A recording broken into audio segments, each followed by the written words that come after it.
Hello everybody. कैसे हैं आप सभी।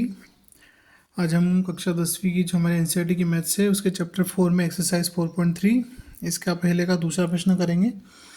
देखिए यहाँ पर हमें क्या करना है, मूलों की प्रकृति ज्ञात करना है और यदि मूलों का अस्तित्व हो तो उन्हें भी ज्ञात करना है।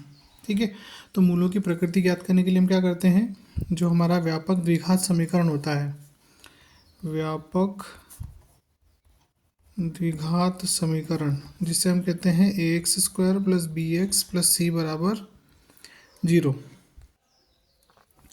इससे दिए गए समीकरण की तुलना करेंगे। तो से तुलना करने पर क्या आएगा, a बराबर आएगा 3, b बराबर आएगा -4√3 और c बराबर आएगा 4। ठीक है, अब क्या करेंगे, देखिए मूलों की प्रकृति ज्ञात करने के लिए क्या करना पड़ता है, विविक्त कर d ज्ञात करना पड़ता है। तो विविक्त कर जो d है वो क्या होता है, b² - 4ac। इसमें वैल्यू रखेंगे तो d बराबर आपको मिलेगा b², मतलब आपका b की वैल्यू -4√3, इसका स्क्वायर -4, a की वैल्यू हमारी है 3 और c की वैल्यू है 4। ठीक है, तो d का मान निकालेंगे, इसका वर्ग करेंगे आप तो 4 का -4 का वर्ग होगा 16 और √3 का वर्ग होगा 3। ठीक है, इनका गुणा कर लेंगे, 4 × 12 = 8 × 48। तो d बराबर आपका हो गया 48 - 48, तो d बराबर आपका आ गया 0। ठीक है, अब देखिए जब d का मान 0 होता है तो उस केस में क्या होता है, चूँकि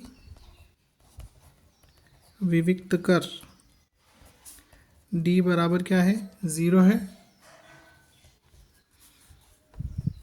अतः मूल कैसे होंगे, मूल वास्तविक तथा समान या बराबर, एक ही बात होंगे,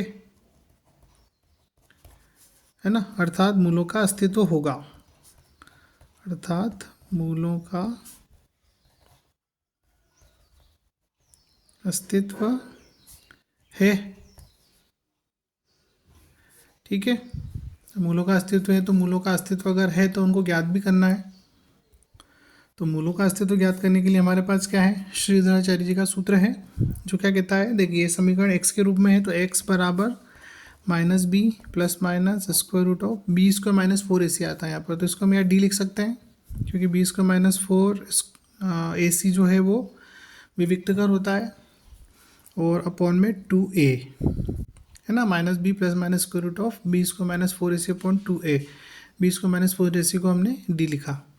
अभी वैल्यू यहाँ रख देंगे हम, तो x बराबर -b की वैल्यू हमारे पास क्या है, -4√3, तो -4√3 प्लस माइनस d की वैल्यू क्या है, 0 निकाली हमने ऊपर, d = 0 अपॉन 2a, 2 और a का मान हमारे पास कितना है, 3 है।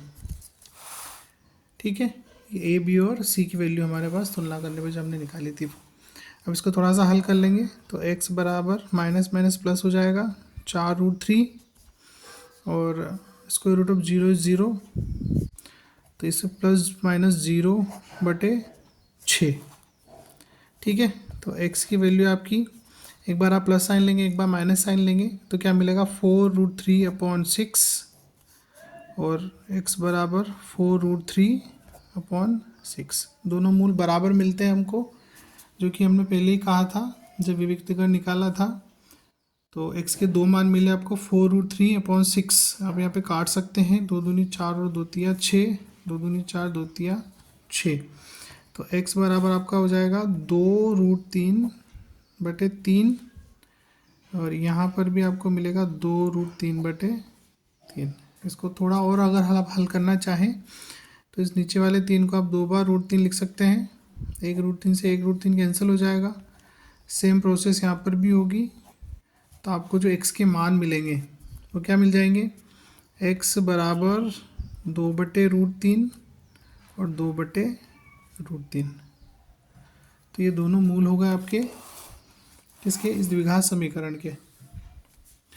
तो आशा करता आपको समझ आया होगा और आसान प्रश्न है, महत्वपूर्ण प्रश्न है।